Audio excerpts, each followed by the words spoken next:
আসসালামু আলাইকুম, শুভেচ্ছা ও আমন্ত্রণ চ্যানেল আই সংবাদে আপনাদের সাথে আছে আমি নবনীতা। বিস্তারিত সংবাদে শুরুতেই জানিয়ে দিচ্ছি ফ্রেশ আটা ময়দা সুজি সংবাদ শিরোনাম। ইশরাককে মেয়র ঘোষণার দাবিতে নগর ভবনে সমর্থকদের সমাবেশ, মিছিল, অবস্থান কর্মসূচি, উপদেষ্টা আসিফ মাহমুদের পদত্যাগ দাবি। লুটেরাদের জব্দ অর্থ ও শেয়ারের ব্যবস্থাপনায় আলাদা তহবিল গঠন, পাচার টাকা দেশে আনতে 4 থেকে 5 বছর লাগবে মনে করেন গভর্নর। বর্ণিল আয়োজনে চলছে চ্যানেল আই মিউজিক অ্যাওয়ার্ডের 19তম আসর। সঙ্গীতের মহা উৎসবে নাম ঘোষণা হবে সেরা কণ্ঠ বিজয়ীদেরও। এবং শারজায় বাংলাদেশ আরব আমিরাতের দ্বিতীয় টি-20 ম্যাচ শুরু, টস হেরে ব্যাটিংয়ে টাইগাররা।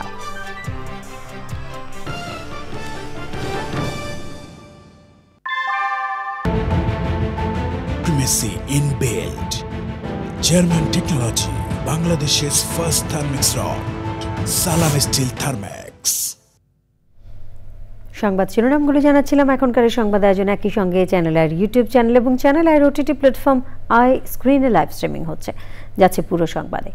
ইশরাক হোসেনকে মেয়র ঘোষণার দাবিতে মঙ্গলবারও ঢাকা দক্ষিণ সিটি কর্পোরেশনের নগর ভবনের সামনে সমাবেশ, মিছিল ও অবস্থান কর্মসূচি পালনের ঘোষণা দিয়েছেন ইশরাক সমর্থকরা। পঞ্চম দিনের মতো দিনভর অবস্থান কর্মসূচি পালনকালে ইশরাক হোসেনকে মেয়র ঘোষণার পাশাপাশি স্থানীয় সরকার উপদেষ্টা আসিফ মাহমুদ সজীব ভূঁইয়ার পদত্যাগ চেয়েছেন সমর্থকরা।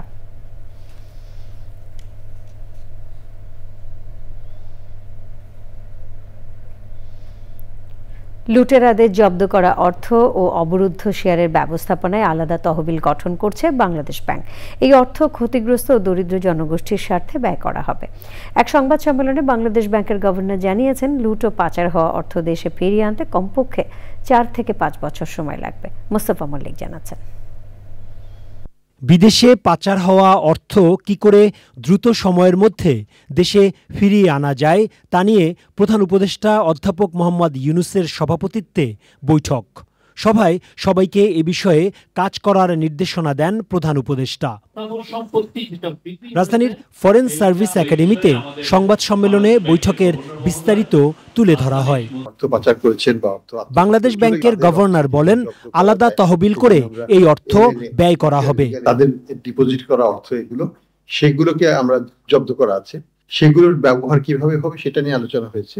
শেয়ার আছে, বিভিন্ন ব্যাংকের শেয়ার, বিভিন্ন কোম্পানির শেয়ার, এগুলোকে কিভাবে আমরা জনহিতকর কার্যে ডিপোজিটরদেরকে আবার ব্যাংকগুলোকে ক্ষতিপূরণ দিয়ে ডিপোজিটরের স্বার্থ রক্ষা করা যায়। এক প্রশ্নের জবাবে গভর্নর জানান, একাধিক দেশের সাথে বাংলাদেশের যোগাযোগ হয়েছে, সেসব দেশ অর্থ ফিরিয়ে দেওয়ার সিদ্ধান্ত নিয়েছে। যদি আমরা প্রমাণ করতে পারি যে আসলে আমাদের টাকা নিয়েই তারা এটা করেছেন এবং টাকাটা ইলিগালি তারা নিয়েছেন, তাহলে হয়তো তারা এই ব্যাপারে বিভিন্ন নাগরিকত্ব তারা ক্যান্সেল করতে পারে। বিদেশে পালিয়ে যাওয়াদের কি পরিমাণ অর্থ সরকার জব্দ করেছে, এমন প্রশ্নের উত্তর দেন প্রধান উপদেষ্টার প্রেস সচিব। যে অ্যাটাচমেন্ট হয়েছে স্থাবর সম্পত্তি, সেটার পরিমাণ হচ্ছে কোটি টাকায়, আভ্যন্তরীণ হচ্ছে 1,30,758.7 কোটি টাকা আর কি। বৈদেশিক অ্যাটাচমেন্ট হয়েছে $164.03 মিলিয়ন। স্থাবর সম্পত্তি হচ্ছে 42,614.27 কোটি টাকা। সংবাদ সম্মেলনে গভর্নর বলেন, অর্থ ফিরিয়ে আনা, জব্দ করা অর্থ গ্রাহক ও ক্ষতিগ্রস্তদের ফিরিয়ে দেয়া সহ এ সংক্রান্ত সব সিদ্ধান্ত হবে আইনের মাধ্যমে। Mostafa Mallik, channel I, Dhaka.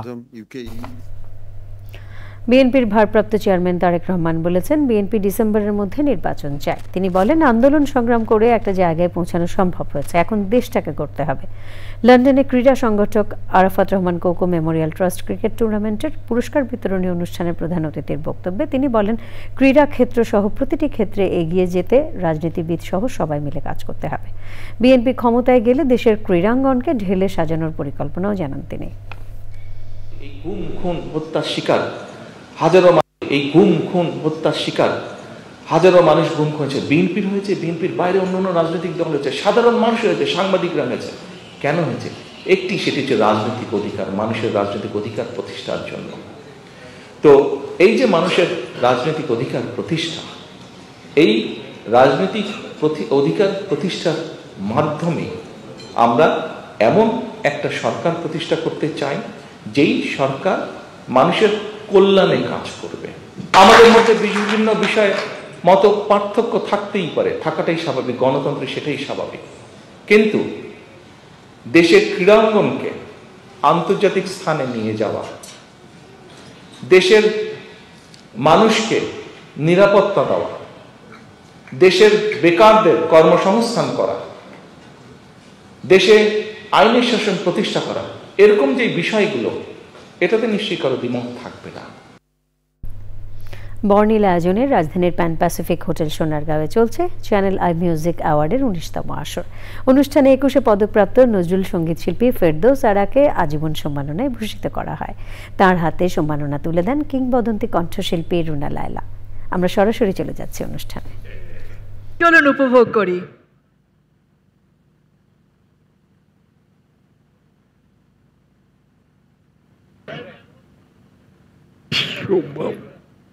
বলতে তো হয়।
প্রিয় দর্শক, আমরা এতক্ষণ সরাসরি ছিলাম চ্যানেল আই মিউজিক অ্যাওয়ার্ডের 19তম আসরে। শারজা ক্রিকেট স্টেডিয়ামে শুরু হয়েছে বাংলাদেশ ও আরব আমিরাতের মধ্যকার সিরিজের দ্বিতীয় টি-20। 2 ক্রিকেট বোর্ডের সিদ্ধান্তে সিরিজে ম্যাচের সংখ্যা 2 থেকে 3-এ বাড়ানো হয়েছে। বুধবার বিরতির পর আমন্ত্রণ আরও একবার। এবারে আমি জুয়েলার্স আন্তর্জাতিক সংবাদ।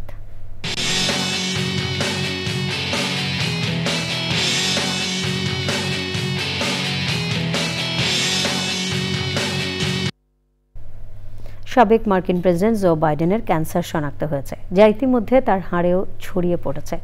গত সপ্তাহে 82 বছর বয়সী বাইডেন শারীরিক নানা উপসর্গ নিয়ে চিকিৎসকের শরণাপন্ন হন। শুক্রবার তার প্রোস্টেট ক্যান্সার শনাক্ত হয়। যুক্তরাজ্যের সবচেয়ে বড় ক্যান্সার গবেষণা ও তহবিল সংস্থা ক্যান্সার রিসার্চ ইউকের মতে, এ ধরনের ক্যান্সার উচ্চ গ্রেড হিসেবে বিবেচিত হয়। এটি খুব দ্রুত শরীরে ছড়িয়ে পড়তে পারে। সাবেক এই মার্কিন প্রেসিডেন্টের কার্যালয় জানিয়েছে, এই ক্যান্সার হরমোন সংবেদনশীল। এর অর্থ হলো এটি সম্ভবত নিয়ন্ত্রণে রাখা যাবে।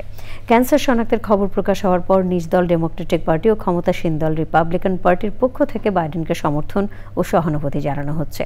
প্রেসিডেন্ট ডোনাল্ড ট্রাম্প নিজের মালিকানাধীন সামাজিক যোগাযোগ মাধ্যম ট্রুথ সোশ্যালে লিখেছেন, তিনি ও first lady Melania Trump Joe বাইডেনের সাম্প্রতিক রোগ নির্ণয় সংক্রান্ত খবর শুনে গভীরভাবে মর্মাহত। এক্সিম ব্যাংক বাণিজ্য সংবাদ।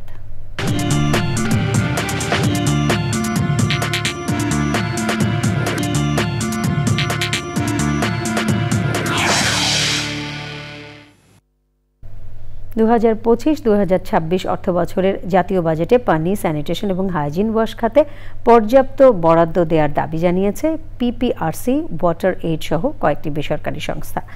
সব নাগরিকের জন্য বৈষম্যহীন ও সমতাভিত্তিক ওয়াশ সেবা নিশ্চিত করারও দাবি জানিয়েছেন তারা। জাতীয় প্রেস ক্লাবের সংবাদ সম্মেলনে এসব দাবির বিষয়ে কথা বলেন অর্থনীতিবিদ ও পিপিআরসির নির্বাহী চেয়ারম্যান হোসেন জিল্লুর রহমান। তিনি বলেন, ওয়াশ সেবা নাগরিকদের স্বাস্থ্য সুরক্ষা নিশ্চিত করার পাশাপাশি সামাজিক উন্নয়ন টেকসই করে। জলবায়ু সহনশীল পেশা নির্বাচন ও উদ্ভাবনী ওয়াশ সমাধানের মাধ্যমে পরিবেশগত অবক্ষয় রোধ করে। সংবাদে আবারও নিয়ে নিচ্ছে বিরতি, আর বিরতির পর খেলার খবরে থাকছে। আপনারা দেখছেন চ্যানেল আই সংবাদ। এবারে খেলার খবর। জাতীয় সংবাদের শেষ ভাগে আমরা সবশেষে ফ্রেশ আটা, ময়দা, সুজি সংবাদ শিরোনামগুলো জানিয়ে দিচ্ছি আরও একবার। ইশরাককে মেয়র ঘোষণার দাবিতে নগর ভবনে সমর্থকদের সমাবেশ, মিছিল, অবস্থান কর্মসূচি। উপদেষ্টা আসিফ মাহমুদের পদত্যাগ দাবি। লুটেরাদের জব্দ অর্থ ও শেয়ারের ব্যবস্থাপনায় আলাদা তহবিল গঠন। পাচার টাকা দেশে আনতে 4 থেকে 5 বছর লাগবে মনে করেন গভর্নর। বর্ণিল আয়োজনে চলছে চ্যানেল আই মিউজিক অ্যাওয়ার্ডের 19তম আসর। সঙ্গীতের মহা উৎসবে নাম ঘোষণা হবে সেরা কণ্ঠ বিজয়ীদেরও। এবং শারজায় বাংলাদেশ আরব আমিরাতের দ্বিতীয় টি-20 ম্যাচ শুরু। টসে হেরে ব্যাটিংয়ে টাইগাররা।